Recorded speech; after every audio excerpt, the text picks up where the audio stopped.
It's time to talk sports. It's Hacksaw's Headlines, a panorama of the world of sports, stories, comments, and opinions. Now, here's iconic sports talk show host Lee Hacksaw Hamilton and co-host John Riley. It's a Thursday in Southern California, then up and down the West Coast, and who wants to talk sports? We do.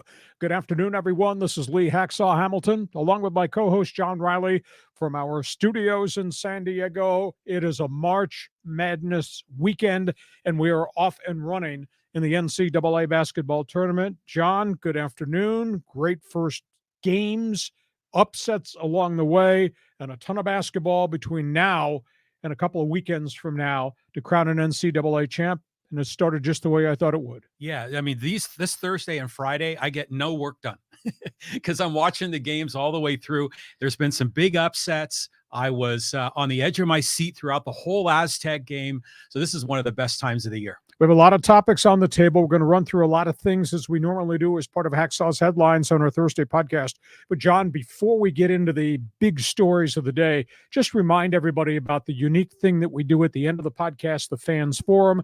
People on live stream can join us and be co-host with us at the end of the show. Yeah, so you can be a co-host. That means you can participate, just like the old 690 days, 1090 days. You can, drop a call to Hacksaw. Just leave your comment in the live chat on Facebook or YouTube. You'll get involved in the Fans Forum segment. That'll be at the conclusion of Hacksaw's Headlines. And be sure to subscribe wherever you get your podcasts, including on YouTube. And a reminder, when you look at all of our YouTube stuff, you like it, give us a thumbs up along the way and go to my website. It's all written. It's really in-depth information about everything.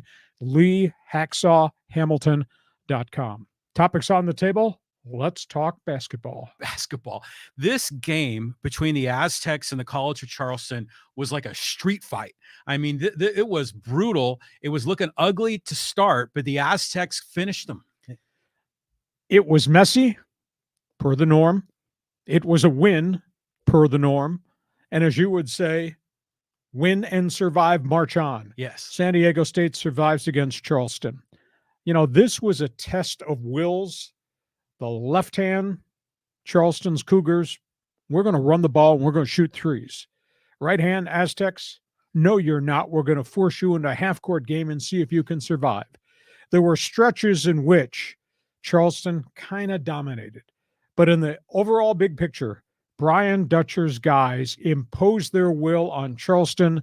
They made it a half-court game. They made it a game of the big guys. They wore them down. They held them off. And they won. Now, Charleston averaged 80 points per game. They didn't get anywhere near that in a 63-57 loss. Charleston averaged 10 threes made every game. They went 5 for 24, and it seemed like every shot they took was a frantic desperation shot with a body on body or a guy in their face or a hand up there. Nothing came easy. Now, I give them credit. They attacked the basket offensively, and they scored more points inside than I ever thought possible because I thought that was San Diego State's forte. Their bigs would deny them. But what happened is the Aztecs went out to the three-point line, and they defended Charleston and made every possession really hard for them. And who won the game for the Aztecs? The bench bunch. Arup came off the bench. Jaden Ledee came off the bench. Micah Parrish came off the bench, and when they got done, those were the difference makers in the game. It was not Matt Campbell. It was nobody else on the floor, and the Aztecs survived because of what they got from their bigs off the bench. 23 points, 18 rebounds from those three kids. Yeah. Micah Parrish had done nothing all day, couldn't find the basket, hit a three, came back with a clutch block shot in the final seconds, hit a couple of free throws right at the end to seal the deal. San Diego State gets a messy, ugly, smudge painting victory to shove their record to 28-6, and they're going to go play Furman, the Paladins, who knocked out the University of Virginia. My wife was yelling at the TV this afternoon when that game finished. So the Aztecs, they found a way to do it. It's just typical San Diego State basketball. It's not clean. It's not pretty. It's not sexy. And one other thing, Do you have the phone number for CBS Sports? Can we just call them and ask them why nobody in studio, the analyst, nobody talked San Diego State in the pregame show? Mhm. All they went was guy to guy to guy to guy, from Charles Barkley to Clark Kellogg, and talking about college at Charleston. Right. Do you ever pay attention to what's going on here on the left coast? Do you ever pay attention to the way San Diego State wins? That coach is 147-46. If you find the phone number for CBS Sports, please call, because respect these guys a little bit, because they're marching on to play Furman with a legitimate chance, John, I think, to go to the Sweet 16. I've had my say. I've had my rant. You're going to tell everybody on the live stream what you think. You know, it was a great game. And, you know, in the beginning, it got off to a rough start. There were all these turnovers in the first half, and it just made me feel like this Charleston team was tough. They were grinders. They were a reflection of their coach. You know, he was saying in the pregame press conference, you know, my guys, they eat gravel for breakfast. And, you know, it was that whole thing. But man, it was like a street fight. It was thuggery. These guys were banging into each other. But the Aztecs kind of wore them down and prevailed at the end. I'm really proud of these guys. And they got the monkey off the back for Dutcher. He's finally got his NCAA win. They broke that streak of Mountain West losses. And so now, you know, survive and advance. We're going to play again Saturday, and the path to the Sweet 16, there's an open lane. 31% shooting. That's what Charleston has to take home with them back to South Carolina tonight. 31%, 5 for 24 on threes. Aztecs found a way to get it done. Really good program. They do what they have to do, whether you like it, whether it looks good or not. They got themselves a victory. All right, let's go on now. The big picture, the first weekend underway. Yeah, I mean, there's a lot of really interesting games here that we're going to break down because already we've had some big upsets, and the round of 32 is going to be on Saturday, and there's some good games that are coming this weekend. Well, the big storyline, obviously, is Virginia losing to Furman. The second big storyline, Arizona losing to Princeton of the Ivy League. Think about that. It's the first time an Ivy League team has won in the tournament since 1985. Arizona with all this talent. Arizona can't beat Princeton. Stunning, absolutely stunning. Now, there's more games on Thursday night, more games on Friday. They're going to impact what the second round will look like. But these are really intriguing second round games. You've got Iona-UConn. Is this the farewell stretch of games for Rick Pitino at Iona? His name is everywhere that he's going to take the Georgetown Hoyas job to try to resurrect a once proud John Thompson-led program. Duke is stomping Oral Roberts. That's the end of Oral Roberts as maybe being a Cinderella team along the way. Kentucky-Providence will be a great game because you got transfers from each school playing on the other team. That'll be fascinating. Into the second round, Aztecs-Furman. This will be a carbon copy of what we saw on Thursday. Furman's going to shoot threes. They hit 8 threes in the first half to keep them in the game with Virginia, and they finally beat the Cavaliers at the end. So the Aztecs will have the same set of circumstances against Furman. I wonder if Furman is gritty enough, because I'll say this, college at Charleston, it's a rock fight. Oh, yeah. I mean, they hung in there. I was really impressed with how tough they played. Purdue-Memphis. Purdue obviously has got the 7'4" Canadian Edey at center. Very good basketball player. Memphis has got great athletes. Penny Hardaway's guys are going to run the floor. That could be an upset of a number one seed there. You got Kansas, Arkansas in the second round. Bill Self may be back on the bench as the head coach. KU's playing really, really well. And then if these two teams win their first round games, and they should, you got Gonzaga and you got TCU, and that's going to be a matchup.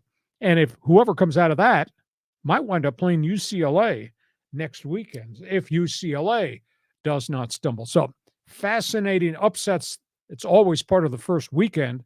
And then the big boys play the big boys for the most part when we go towards the second round. Yeah, I mean, one of the games that went down today was the Arkansas beat Illinois, and it was looking sketchy there for Arkansas. And I have this like love-hate relationship with Eric Musselman. Oh, would you take a number, stand in line? Yeah. So, he's a local San Diego guy, and he's a Mountain West coach. And so I was kind of rooting for him when we went to Arkansas, but he just behaved like such a jerk in Maui, and so you're just down on him there. So now, they pulled off a victory, tip a hat to him. But it's interesting. Like you get like you say, Princeton knocks off Arizona. I mean, aren't Ivy League schools technically Division III? I don't think they give out athletic Yeah, scholarships. the Division I in basketball, Division I in hockey, but Mhm. it's a strange mix. And how is that possible? Arizona's got all this great talent. Their bigs are really good. Mhm. And Princeton plays slow down basketball, half court game, runs the clock, frustrates you, gets you out of rhythm. Princeton Tigers beat Arizona. Oh my goodness, what a shocker. Okay, let's move on. We got NBA basketball to talk about because this story is not over by any stretch. Yeah, this is a tough one. I mean, a lot of people are reacting in the media to Ja Morant. I saw Barkley and Shaq commenting about him on the TNT show.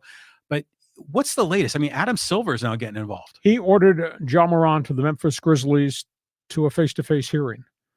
And then he promptly handed out an 8-game without pay suspension, which amounts to over $2 million in lost salary.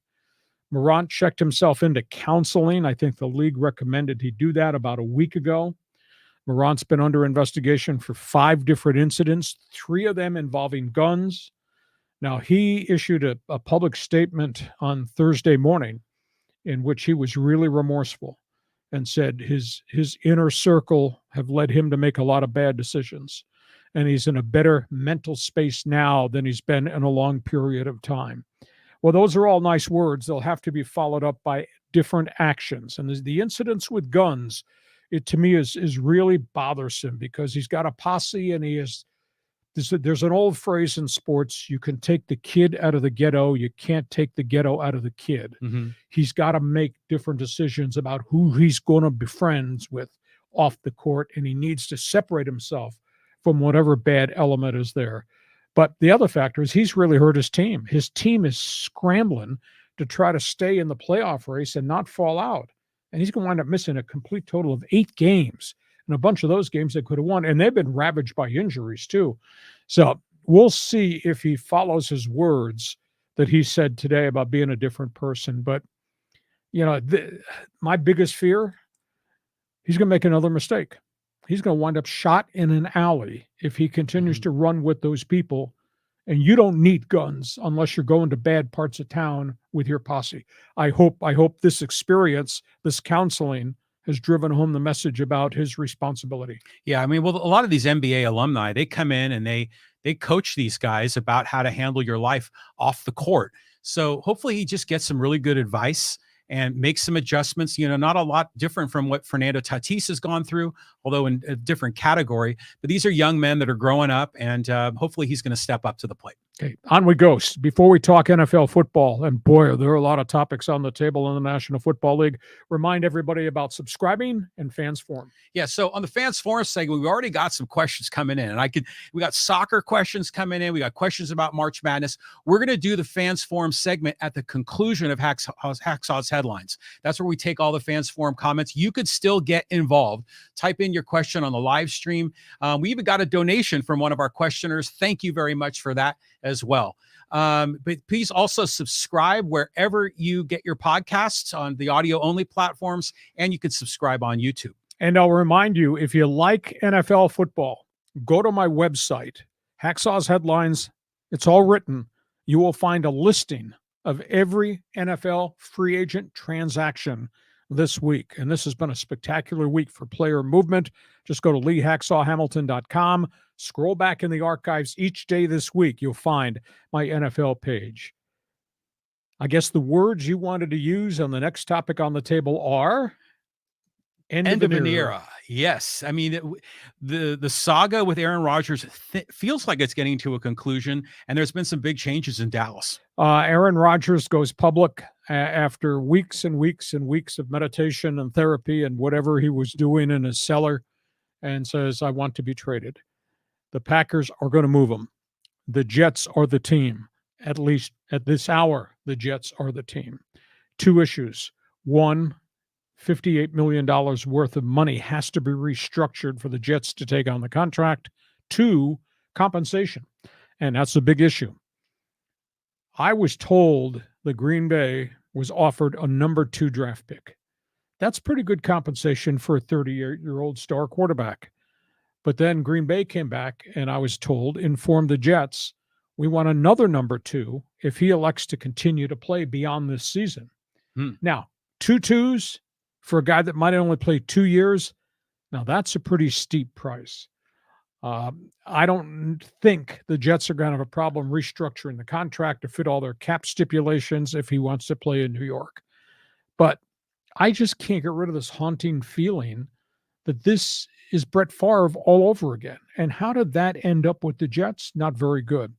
So we'll see what transpires in the next 48 hours. Packers gave him a Wednesday deadline. He indicated he was telling the Packers, I want to play for the Jets. We'll see now where these next steps fall. In terms of Dallas, they've gone through restructuring. Ezekiel Elliott's had a phenomenal career, over 10,000 all-purpose yards in about an 8-year span, 80 touchdowns, has had significant injuries last 2 years. There was no way Dallas could keep his $10 million plus contract, which had an $18 million cap figure, could not keep that $10 million contract after they franchise tagged the other young running back, Tony Pollard, and they gave him $10 million. Now, there's an intriguing angle here. Late Wednesday night, the report surfaced that Tampa was going to contact Ezekiel Elliott once he cleared waivers, and the Buccaneers, who are retooling their team, would bring him in. But now there's a report on Thursday afternoon that Dallas is rethinking and saying maybe he stays here if he takes a 50% pay cut and goes from $10 million down to $5 million. So stay tuned for that. But if these guys change addresses, yeah, I think it's an end of an era. Your thoughts on AR? Your thoughts on Zeke? Well, the thing with AR, which I think is kind of funny, is when Brett Favre left the Packers, he went to the Jets, right? Did not work out. Yeah, it didn't work out. So now about 20 or so years later, 15 years later, now it's Aaron Rodgers' turn to go to the Jets. I've seen some people on Twitter joking that Jordan Love is going to go to the Jets in the year 2040. So this just seems to be the pattern. I don't know what the hell's going to happen with Aaron Rodgers. But with Ezekiel Elliott, do you think he's worn out? Does he have gas left in the tank? A little bit. He's had knee injuries, and he's had injuries the last 2 seasons. And I think their offense changed a great deal with Mike McCarthy and Kellen Moore. They threw a lot more with Dak Prescott. So I'm not going to say he became an addendum piece to their offense, because I still think he's a really good running back, but I don't think he's a $10.5 million running back any longer. So there's the 150,000 miles on that body. Next question around the NFL. Yeah, so we already got one quarterback here, Aaron Rodgers, potentially moving, but there's been a lot of other guys. We've talked about some of them, but there's even more names that are moving. Well, we punch up the list here on the board, and obviously these transactions are coming fast and furious, and this whole thing obviously started with Derek Carr going to the New Orleans Saints. And oddly, Jameis Winston, who was about to be released, took a pay cut from $12 million down to $5 million and has agreed to be the backup because he likes New Orleans coaching staff. He's going to stay with the Saints as the number 2 guy. I thought he would have gone on the market and tried to rent himself somewhere else as somebody's starter. So that's kind of a bit of a surprise there, but Derek Carr is the first one. Jimmy Garoppolo never got to Houston, and everybody that I had networked with said he's going to Houston because of coaching relationships with DeMeco Ryans, who had been in San Francisco. He didn't. He turned left at the stop sign, and he went to the Raiders. They gave him a 3 years, $67 million contract. The guy, he's won a lot of games. Guy's had 3 major injuries. That's a big issue. He's not playing behind a great offensive line, but obviously they got all the skilled people around them. So that's kind of intriguing that they franchise tag Josh Jacobs. They've got the wide receivers. They did trade Darren Waller, who's had a lot of injuries the last couple of years. He's gone, and that was a bit of a surprise move. But Garoppolo will be the trigger man for the Raiders there in Las Vegas. Tampa Bay, evidently they've closed on a deal with Baker Mayfield, probably a 1-year rental. They've gotten rid of so many players in Tampa. It's just going to be a substandard team, I think. But Baker Mayfield gets a bit of a lease on life there. Washington signs Jacoby Brissett. He's the ultimate journeyman quarterback who can be productive. He did a decent year during the Deshaun Watson suspension in Cleveland. And, prior to that, he was a carryover quarterback after Andrew Luck left the Indianapolis Colts.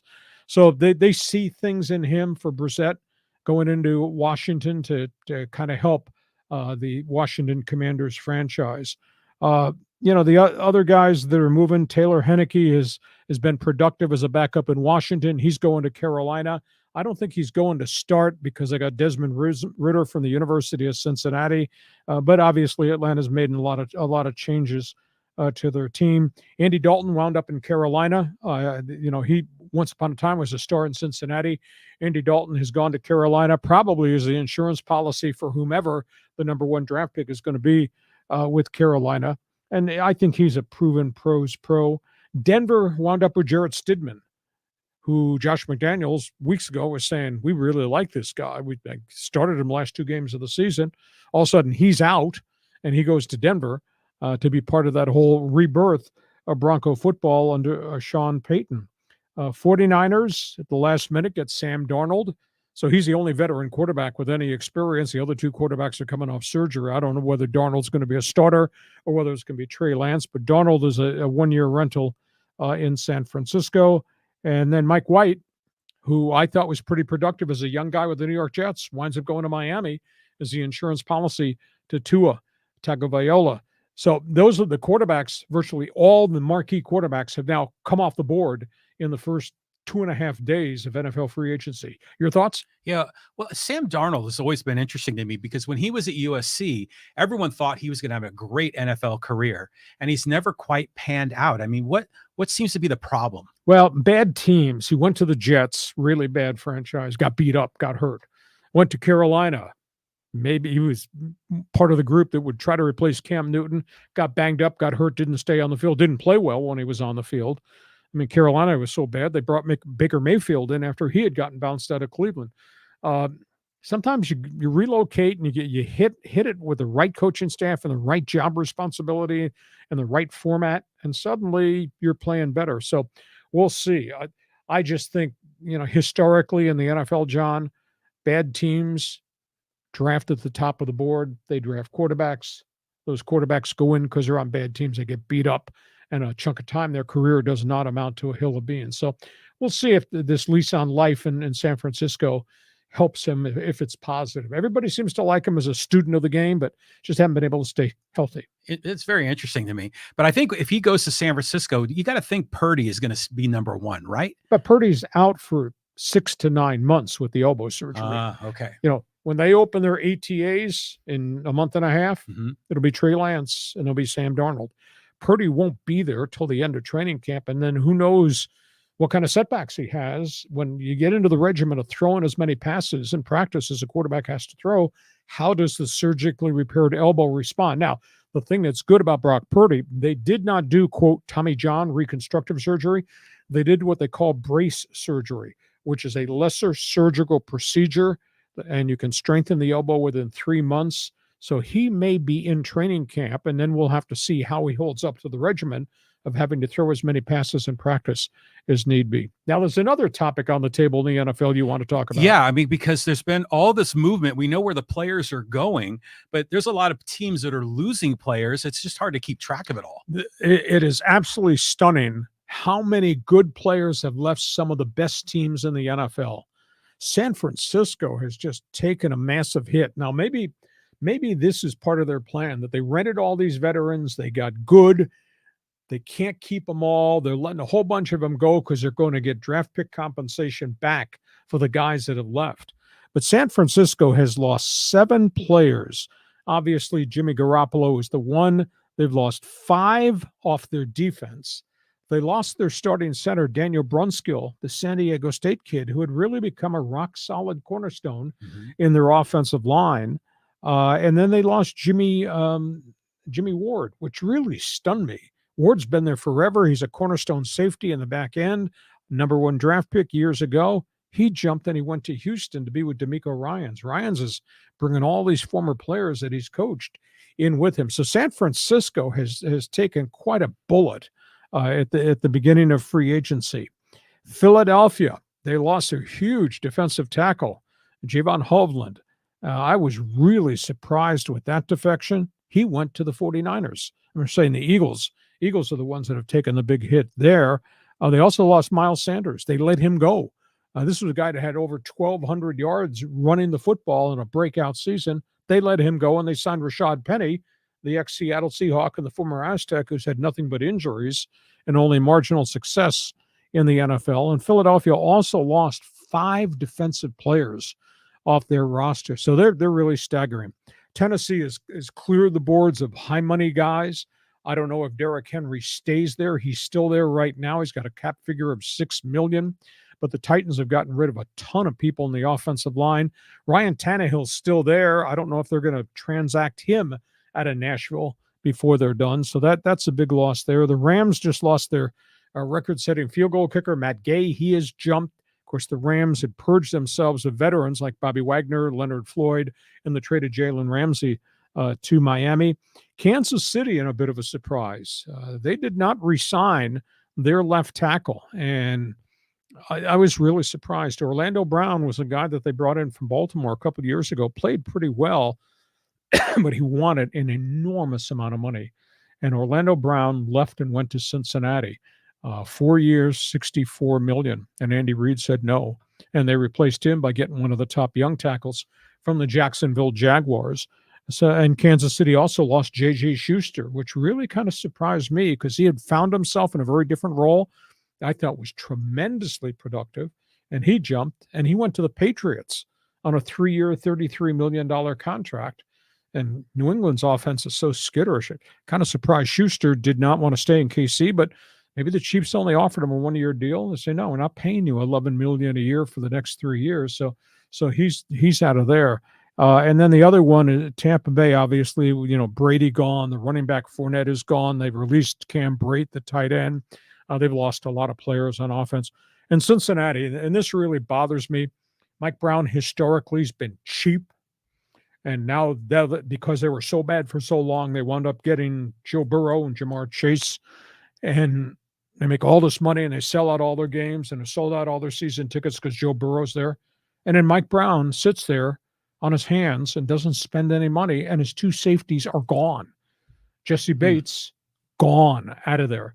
And those 2 guys they had on the back end were kind of the cornerstones of what they do defensively. Now, they just did sign Orlando Brown from Kansas City at left tackle, but it's typical Mike Brown on the way he does business. So, like I say, the first 2.5 days of free agency, my head was falling off my shoulders. There was so much data and so much information. And we're not done yet because we're still waiting to see what the Chargers are going to do with this mess with Austin Eckler, which has now kind of changed maybe that might change the whole face of their franchise. Your reaction? Well, I mean, in our last episode, we broke down the Chargers salary cap problems. You got all these players that are making $30 million, $25 million. I'd imagine a lot of the other teams in the NFL are under similar salary cap pressure. Were the 49ers in that situation? Is that why they had to let go of a lot of really good, talented players? No, I think San Francisco's methodology under John Lynch is a little bit different. They've been bringing guys in on short-term contracts, coaching them up, and those guys turn out to be pretty good football players, and then they let them leave, and then they get draft pick compensation. The 49ers just got 7 draft picks from the league as compensation for all the guys they lost last year, and they're going to get more draft pick compensation. Now, these are not number 1 picks. The comp picks begin after the 3rd round. But Frisco got 3 third-round draft picks. So those are draft choices 100 to 110. Now, that's pretty good, in addition to the fact Frisco's got a 1 and a 2 and their own 3 and things of that nature. San Francisco's corporate philosophy is just a little bit different. But a bunch of teams have cap problems. The unique thing, John, I rewarded you because you had a good year doing this podcast, right? Yeah. So going to next year, your dollar figure is high. You got a high cap figure. And if I have cap problems with everybody else around here, I have to restructure your contract. And maybe so you defer some money, I give you some money as part of your bonus. And it's viewed differently with the arithmetic of the cap. So we can work next year and do this podcast under the cap because you're restructured. But 2 years from now, we got a real problem because your cap number is going to be really high. And I can't keep you at that point in time, and I'll just replace you with Nono the Black Lab Retriever, our executive producer. So that's the way the cap business works. The Chargers have a mess on their hands. They've restructured 4 major contracts. They're under the cap. I don't know what's going to happen with the Eckler situation. We're on the clock. But next year, because they restructured these deals for Keenan Allen and Mike Williams, they both have cap figures of $30 million. And then they restructured Khalil Mack and Joey Bosa. Mack's cap figure is going to be 36. Bosa's is going to be 32. Wow. So you add up, you do the arithmetic, the math, the calculus. You got 4 guys counting what? Over 125 million towards next year's cap in 2024. 4 guys. That's more than half. You can't keep them all. Right. There's just no way. But didn't the Chargers have like a cap guru guy that they've had him for years, haven't they? Even when they were back here in San Diego. Yep. So yeah, there's got to be a lot of careful financial planning. In terms of keeping your talent, finding out when new guys can come up. It's not easy. No, it's not easy, and you have to hit on the draft, and they have. You can't make mistakes in free agency if you go outside the circle. Did they make a mistake on J.C. Jackson, $85 million package coming from New England? That doesn't look good. If I were King, I would have gone to Keenan Allen and said, you've made a lot of money in 8 or 9 years. You need to take a pay cut. Now, you can't do that to Mike Williams because he just got into year 1 of a contract that he's really earned. Mm-hmm. But you could do that with Bosa. You could do that with Khalil Mack for the good of the franchise. That has not happened. They restructured the deal.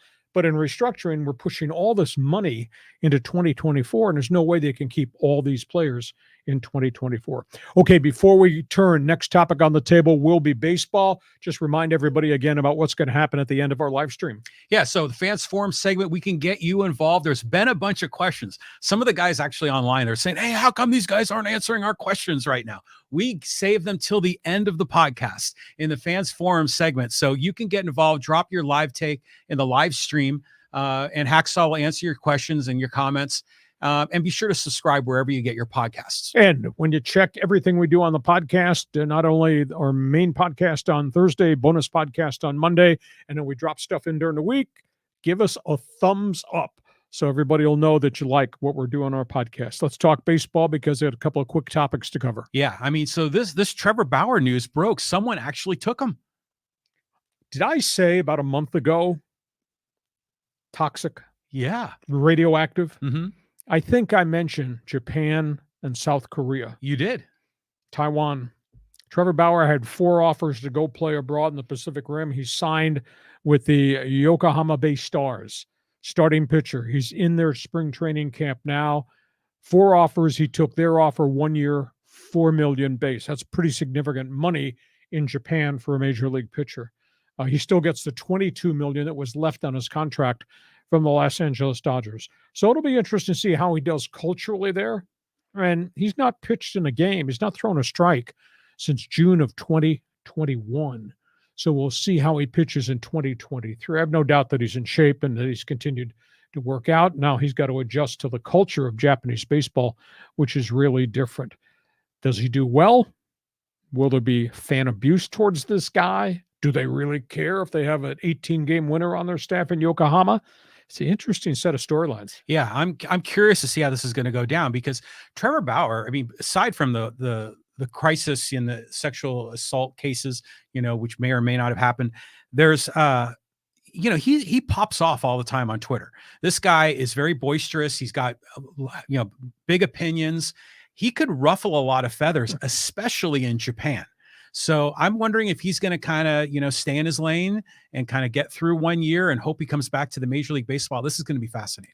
Next international crisis brought to you by Trevor Bauer. Let's talk Padre baseball. Yeah. So, a lot going down here with the pitching staff. Bob Melba's got to make some big decisions here on, are they going to still have a 6-man rotation? What do you think? Well, where the Padres are right now, they're getting their guys back from the World Baseball Classic. Hassan Kim is here, and obviously Manny Machado will be back, and then Juan Soto has had a really good WBC. Padres a little bit dinged up in the pitching staff. I'm very concerned about Adrian Morejon. He had so many injuries after he signed out of Cuba. As he came through the Padre farm system, I want to say he had 7 different injuries in a stretch from shoulder to elbow to forearm to back, things of this nature. And all of a sudden, after 3 appearances in the Cactus League, he comes off the mound, and he's got discomfort in the elbow that had already been surgically repaired. So I don't know whether that's just tendonitis. We can only hope that it's just tendonitis, or whether there's something else going on there, like there's something frayed or there's an impingement. Hopefully there's not a tear of the ligament. but they're in the midst of the MRI, and we're standing by to see what the end result of that is. They've also lost Craig Stammen at age 39. He's at the end of his career. He had rehab religiously since the middle of last season with a shoulder capsule problem, making a lot of progress. I think he had thrown in 3 different spring training games and had done fairly well. All of a sudden, one pitch, it flares up on him, and they did an MRI, and he's got a tear of the capsule, and you don't come back from that at age 39. It's too bad. One of the really good guys in the clubhouse, and just a pro's pro, very good attitude. I emailed back and forth with him this week, and it's time. Age 39, and he's made an enormous amount of money with the Washington Nationals and 6-year run with the San Diego Padres. But the wear and tear factor at age 39, you wake up and all of a sudden it does not work anymore. But really good guy, sharp mentally, intellectually. He'd be good doing TV.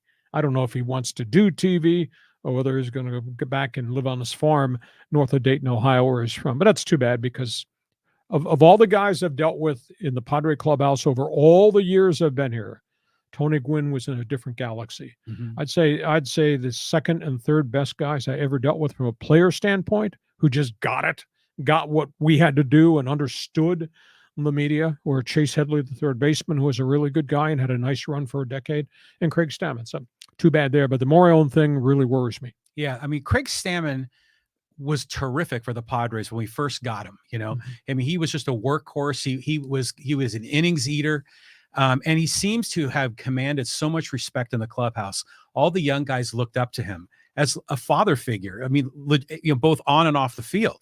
I mean, this is a guy that's married and I think has 3 or 4 kids. So it's a shame. It's interesting to hear his comments, because he's so candid. He knows this is the end, and he just kind of shares that out. He puts it all on the table. Morejon, I was really hopeful for. A few years ago, before that Tommy John surgery, he was the number 5 starter. I think that might have been in the COVID year, maybe, and he looked really good. I thought we're finally going to see this guy perform. And then at the end of last season, in chunks of games at the end, and then in the postseason, he looked pretty dominant in the defined role of short reliever. Yeah, I mean, we spent a lot of money on him, $11 million plus an $11 million penalty. So hopefully he'll find a way to come back. But a little bit of a tangent on pitching. Did you see what happened to Edwin Diaz last night? Terrible. I mean, a horrible injury, and in a really weird circumstance. Well, the players, after he struck out the side in the WBC game and won and qualified to move his team on to the next round, storming out of the dugout, and everybody's jumping up and down. And he jumped and he landed, and his knee buckled. He tore the patella tendon. Wow. And I thought he dislocated the kneecap. You couldn't really tell with so many bodies around him. All of a sudden, he was on the ground, and everybody separated and was shocked. But that's an 8 to 12 month rehab. So, I mean, think about the uniqueness of the Mets and that pitching staff, and they've lost a starter already, and now they've lost him for the entire season with this big payroll. And the Mets have got 2 40-year-old starters at the front end of the rotation, but now they've lost 2 other guys who are part of this whole relief pitching equation. Yeah, I mean, it's a tough loss for the Mets and it was Team Puerto Rico, right? So he was on, but when they were lifting him off the field, his right leg was just dangling, and that foot was almost like at a 60-degree angle. It was almost like his whole knee was disconnected. So feel bad for the guy, and what it's just an unusual circumstance. And all the major league teams are just praying that none of their players get hurt. And then it happens in just the stupidest of cases. Okay, here's the loaded question. We'll just go off on a tangent for a minute. I use the right turn signal here. Like the concept of the WBC. Don't like the timing of it in spring training. Don't like that there's too many teams in the tournament. So my theory, if I were king, let's break up the baseball schedule. We get to the All-Star break. Let's make the All-Star break 10 days. Let's merge the WBC teams, and everybody gets to play. We'll put a pot of gold out there and really make it a huge fan event and a social event and a media event, which would allow you to fill the pot of gold with rights fees. But what you do is you have Team USA, then maybe you combine a team that might be Mexico, Dominican, Puerto Rico, and make that your Latin team. And then you combine Japan, Taiwan, and Korea. Just call them out a Pacific Rim team. And then maybe you have a global team with players make up a fourth team. Just have a 4-team tournament, play it the week of the All-Star game, then play the All-Star game. And all the stars would be there. And at that point, it's a really important event. I'm sorry. We don't need a team from Italy. We don't need a team from the Netherlands and some of these other outposts. Mm-hmm. And who are some of these guys that are pitching? And then you got the pitch limits, which complicates it all, too. I saw Julio Urias, the Dodgers ace. He was brilliant. First 4 innings. I mean, he was bringing it. 5th inning, he ran out of gas and he got blown up for Team Mexico. And he's pitching, he's amped and he's all out. And this is spring training he's doing this. I worry about that. If you're in midseason form and the rhythm of being a starting pitcher, you could do a 3 or 4 inning all-out start in the World Baseball Classic if you made it All-Star Week. November, it's a novel idea. You play it in Sunshine Cities, but players are so burned out, and you wouldn't get anybody from the World Series team probably in a World Baseball Classic in November. So if I were king, I wouldn't do it in the spring. I'd do it in the middle. I'd merge the teams together. And John Riley's, the baseball junkies responses. Well, first of all, I love the WBC. I think it's a great event. It's like the World Cup. It was interesting. They interviewed a number of the Dominican players and asked them, would you rather win the WBC or the World Series? And nearly every one of them said they would rather win the WBC because they take such pride in their nation. And the flag. And the flag. And, especially if you're from like a little country like Dominican Republic that occupies half an island. So I love the idea of doing it in the middle of the year. It's kind of like how the English Premier League has tournaments that they take breaks for. But how about this, Hacksaw? How about, if you combine the teams, like a Latin team or a Pacific Rim team, then it takes away from that national pride that some of these guys love playing for. What if you took the All-Star week and got rid of the All-Star game completely? No, because and then hear me out, and then make it like a 2-week break and still have, 16, however many teams that are in this, 20 teams. And then when we get to the finals, you can still do the home run derby. You can do all that stuff, but just change this in a way to make this a legitimate world event. I think that would be great. I think you're making those comments from left field. Don't destroy the All-Star game and all the festivities around the All-Star game. Baseball's done a really good job compared to the NFL Pro Bowl, the NBA three-point shooting contest, All-Star weekend, and the NHL shooting gallery. Baseball's All-Star game has a lot of history and integrity going back to the 1930s. So don't you dare screw with the All-Star game itself. But I think if you can compact the schedule, merge the teams, and really make it a mega event. Stay tuned for that. All right, a couple more topics here before we go to Fans Forum. You wanted to talk about the World Cup, USA Soccer, in the latest chapter. Yeah, I mean, this is an interesting topic because it's been quiet for a long time. We've got a number of people online that are asking about the U.S. men's national team. So what's the latest news on Coach Berhalter? U.S. Soccer Federation on Wednesday released the 17-page in-depth report, the investigation into Greg Berhalter, and then what happened after that. Just a brief background. Berhalter in 1991 was a soccer star at North Carolina. He was involved with a women's soccer star at North Carolina. They had a relationship. There was a drinking incident in a bar. They went out on the street to argue. And the report says, because I read it, she punched him in the face first. He turned around and kicked her, and she fell. He promptly reported it to the coach at North Carolina. He promptly entered a counseling program for anger management. And the story went dormant. They wound up marrying each other, have a family, and been together since 1991. So we get to the World Cup in Qatar, and he's got all these players he's brought together, and Team USA's rebuilt and qualified, and they get to go to the knockout round. And he sits one of the young stars, Gio Reyna, son of Claudio Reyna, who's a teammate of Greg's at North Carolina and a teammate on Team USA. Well, this does not go down well with the Reyna family. Gio hardly plays at all. It's a big blow up. Has to apologize to his teammates in Qatar for not training hard, not being in game shape, blah, blah, blah, blah. So then we find out after the tournament, all of a sudden the story about the Berhalter assault of his future-to-be wife in North Carolina gets public. And we found out that Gio Reyna's mother, who's a close friend with Greg's wife, leaked it. Wow. And now the further investigation, we find out that Claudio Reyna had been in constant contact with U.S. Soccer Federation over the years over their treatment of the teenage kid, how to develop him, where he's placed, practice, what happens in games, relationship with coaches. The general manager of Team USA just quit. He's gone back to the Netherlands, Ernie Stewart. He told the USF Soccer Federation lawyers in the investigative progress that the Reyna family has been nonstop trouble since that kid was 16. Kid's now 21. That this, quote, family from hell, the soccer family, was creating all these issues. Mm-hmm. So that story was just released in the U.S. report. They say Berhalter is now under consideration to be retained as the head coach, although there's not been a contract offered yet. And to top it all off, today from London, England, Christian Pulisic went public, saying everything the Reyna family did to impact that coach was childish. It was irresponsible. Pulisic says, this is a good coach who's molded this thing, brought us all back together. He should be rehired.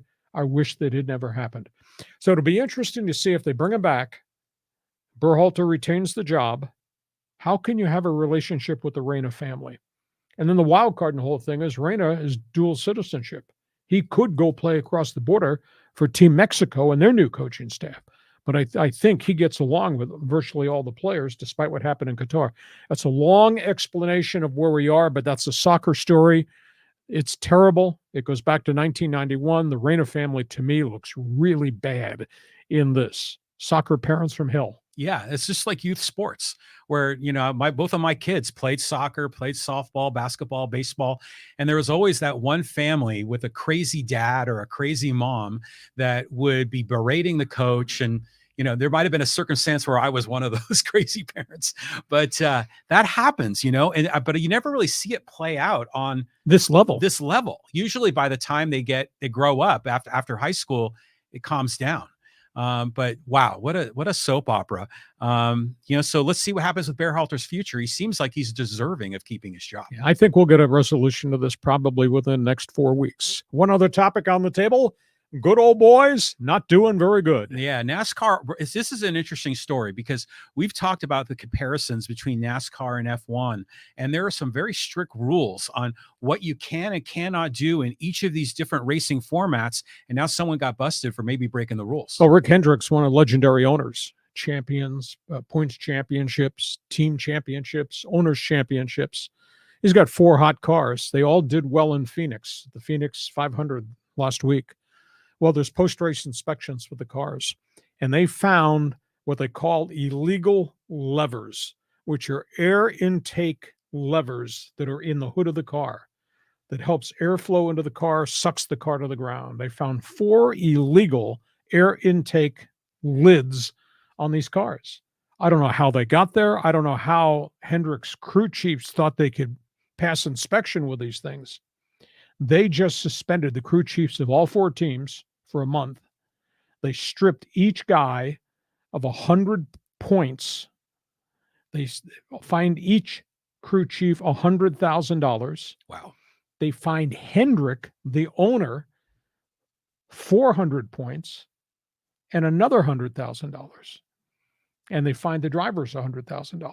It's the biggest mass sanctioning of anybody in NASCAR history. How could you think you could cheat and not get caught in post-race inspection? It's staggering. And Hendricks has such a phenomenal reputation as an investor and as an owner. He's built all these cars for all these winners of the championship. It's a stunning story. Yeah, this is incredible because, that was the thing. Remember, like we're talking about Days of Thunder, and when the race car driver played by Tom Cruise, he comes over to NASCAR. And the crew chiefs was telling him, yeah, all these cars are supposed to be the same. They're not like the open wheel Indy cars. So it's interesting that these guys are trying to find loopholes. It's like, your old colleague, Jim Rome. He says, if you ain't cheating, you ain't trying. But you would imagine that the inspections would be rigorous. And how could you be such a doofus to think you can get away with something like that? I've been a NASCAR, IndyCar, Formula One fan my whole life. I grew up in NASCAR. I've never seen anything like this to this magnitude. Yeah. That's a big, big issue. Okay, time for Fans Forum. You got questions. We think we got answers. We do this at the end of every one of our podcasts. John, you're the one that's looking at all the questions. Pick one. Yeah, we got a bunch here. So here's a good one here from Steve Zach Botsford. He says, San Diego State with the win, hope they can make it to the third round. Well, John had the ideal comment. They now have an alley to get to the third round. Hey, you're Furman, South Carolina. You're Furman. You live off the 3. Good luck, Furman, facing all this defense that San Diego State's going to hit you with out beyond the arc. And then what they're going to do in terms of banging on bodies if you try to go to the basket. I mean, they took Charleston right out of the game with their defense, and Charleston never recovered. I'll go back to the statistic. Charleston was hitting 10 threes per night, every night. They went 5 for 24 against the Aztecs. So the alleyway to get to the Sweet 16 is right there. Yeah, it's right in front of them. So good on these guys. So hopefully they get to play Furman. Maybe they can get past Furman. And then who you're looking at next, most likely Alabama. Cinderella story, hopefully this is going to work out well for Brian Dutcher and the boys. No, they got 1 win. You got to have 2 before you can have a winning streak. On we go. Next question. Okay, so this is from the turd in the background, and this is a soccer comment. He says, Greg Berhalter has the greatest winning percentage in U.S. men's national team history when fielding a team with an average age of under 26 years old. Oh, you're correct. And the whole blueprint when he finally got the job was, we're going to build this with the best young American players, and we will put them on the pitch. We will force feed them, and they will grow. Well, outside of the injury to Pulisic in the World Cup at the end, they grew, and they were really competitive. And yes, they did get to the knockout round. So that was a step forward in this program. And the whole game plan, build it, young guys, play them, get them better, and then we'll take this group to 2026. And they've got firepower, goal scorers. They got really young pups. I mean, they still got to solve the Giorena problem. They got Ricardo Pepi. They got the young guy, Zendejas, who could either be wearing red, white, and blue or be the guy wearing the colors for El Tri in Mexico. So they've got all these young guys here in place, and that's all Berhalter's doing. Yeah, I'm excited for the U.S. men's national team. Like you said, they went young for this World Cup cycle. 2026 will be special, played here in North America. So I think we're looking at, rosy pastures ahead for the U.S. team. Okay, on we go. Next question. On we go. So let's go to some of these YouTube comments. We got some good ones that have come in here. And it's a lot of it. This is about the Austin Eckler deal. Should they keep him? Should they trade them? And from Dina, she says, Eckler has been the most consistent running back on the Chargers roster. Spiller, Kelly, Sony Mitchell, Roundtree, etc. did nothing for the Chargers. Chargers wouldn't be 10-7 if it wasn't for Austin. Just pay the man. Well, I concur with you. They got a salary cap problem, though, because of what they gave all these other, quote, star players, and you can't keep all these players together. One of the solutions would be you owe us 1 more year on your contract at $6.2 million. You play that contract, and then we'll see. Well, then next year they could always franchise tag him. And next year's franchise tag with the running back is going to be about $12 million. But the point here, to get to that point there, you might have a really unhappy player, and I don't know if you want to have that. But I wouldn't trade him. I'd find a way. If I were king, chapter 3, I go to Khalil Mack and I go to Joey Bosa and I go to Keenan Allen. You made a lot of money. I need you to take a pay cut so I can keep this running back here, because we're all about the team holding it together so we can win. I would not trade him, because I guarantee you, you're not going to get an Austin Eckler who's a perfect fit for all things Justin Herbert in the draft. And I don't think you're going to get a guy like that as productive as that, over 7,700 all-purpose yards in his career. You're not going to get him in free agency because of the cost situation, and none of those guys are out there on the marketplace anyhow. So why would, Khalil Mack or Joey Bosa, they might say, hey, man, I got a contract. I'm an all-pro. I ain't taking a pay cut for this guy. They might say that. But then what would the Chargers do? Release him? would call their bluff. Well, they wouldn't release the players. They wouldn't release Mack nor Bosa because it'd take a monster cap hit. Mm-hmm. They would trade Eckler. But how are you a better team a week from Monday if you trade Austin Eckler away? You're not going to replace him in the draft. And there's hardly any free agent running backs out there on the marketplace. So they created this because of all the money they gave these guys. They can solve this. Some of those guys got to give the money back to give it to Eckler because he's, as she says, key component to Justin Herbert's offense. Next question. I mean, you got a 56-man roster. I mean, how do you fit them all in? Okay, so this is from Jeff Neal, and he has a totally different opinion.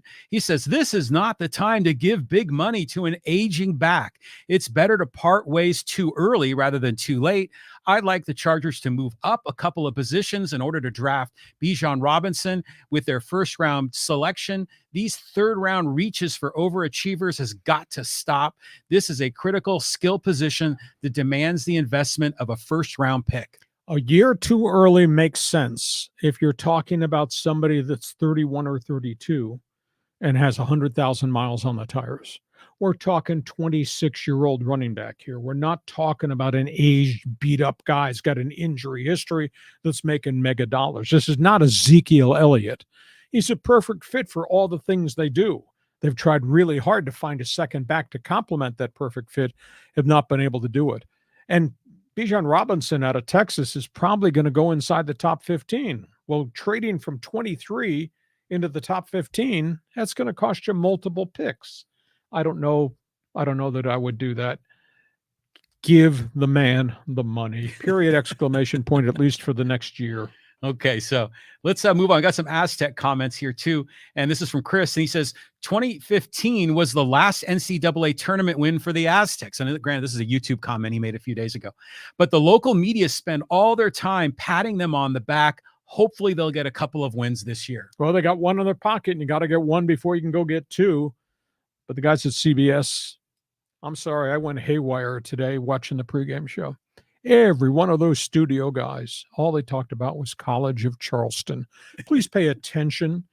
Quit treating these guys like Rodney Dangerfield. They have earned 28 wins, and they did it with defense. Yeah. I mean, so you're right. They deserve the respect. Now, hopefully now they get the win. We can, give the team some deserved love.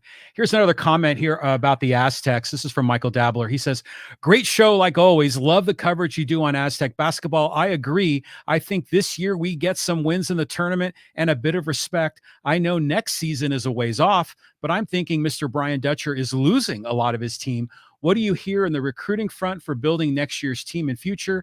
I know the more you win, the easier it usually is. Thanks a lot, guys. Well, they lose a bunch of the bigs because all these guys have pretty much expired all the COVID extra years that they had to stay at San Diego State. But they have a pipeline of young guys. They got a couple of young recruits that redshirt as freshmen this year, have hardly played at all. Elijah Saunders among them.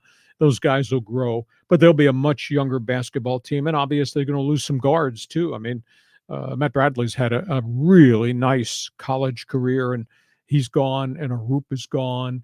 Seiko is gone. We'll see what happens with Trammell or the other guys who could come back for an additional year. But historically, they've always done a great job replacing the veterans who were the cornerstones when they had good seasons. Yeah, I mean, there's some really exciting players that have been selected or they've signed letters of intent.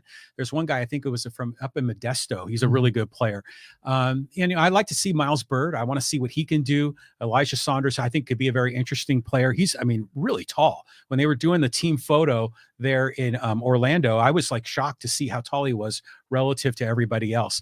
But Keyshawn Johnson is a guy that he participated in the senior night, but he could still stick around for another COVID year. Is he ready to move on to the next level?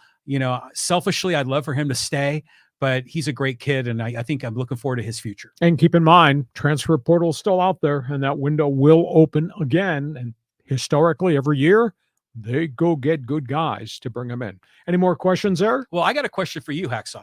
Who do you like in the Final Four? I can't argue against the number ones, the seeds. Mm-hmm. I can't argue about the way Kansas is playing.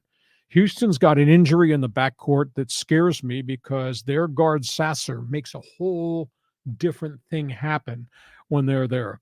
Alabama, the gun controversy with Brandon Moore is still out there.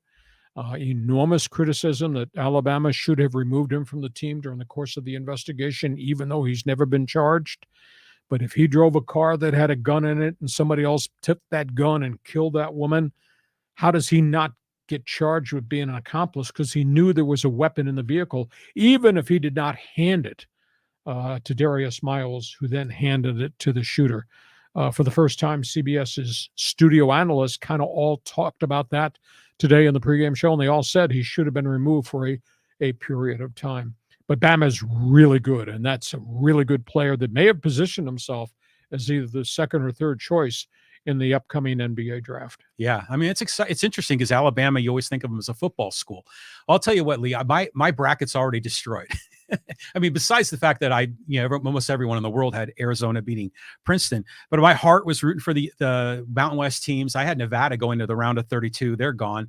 I picked Utah State. They're gone. I picked West Virginia to beat Maryland. That didn't work out. Well, you're on a bad streak. Oh, it's been really tough. So, and then I, like most other people, I had Virginia beating Furman. So, but I have Purdue beating Kansas in the final. The only concern I have about Purdue is, are they athletic enough to handle all these other teams and got all these guys that play racehorse basketball?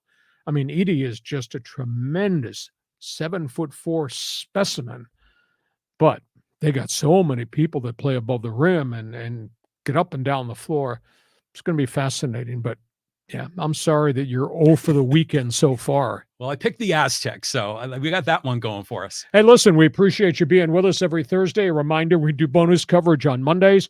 Please subscribe when you watch our podcast. Give us a thumbs up so everybody knows that you really like what we're doing. And again, circle back, check my website, LeeHacksawHamilton.com. It is all written. It's in-depth coverage of all sports, especially focused on March Madness, as well as this week's wild couple of days in NFL free agency. John, have yourself a great sports weekend. We'll check with you. Bonus coverage come Monday. Yeah, this is one of the best sports weekends of the year. Thanks for being with us on Hacksaw's Headlines.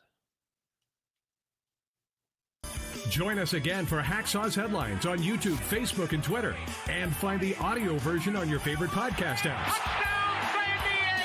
For more content, go to LeeHacksawHamilton.com.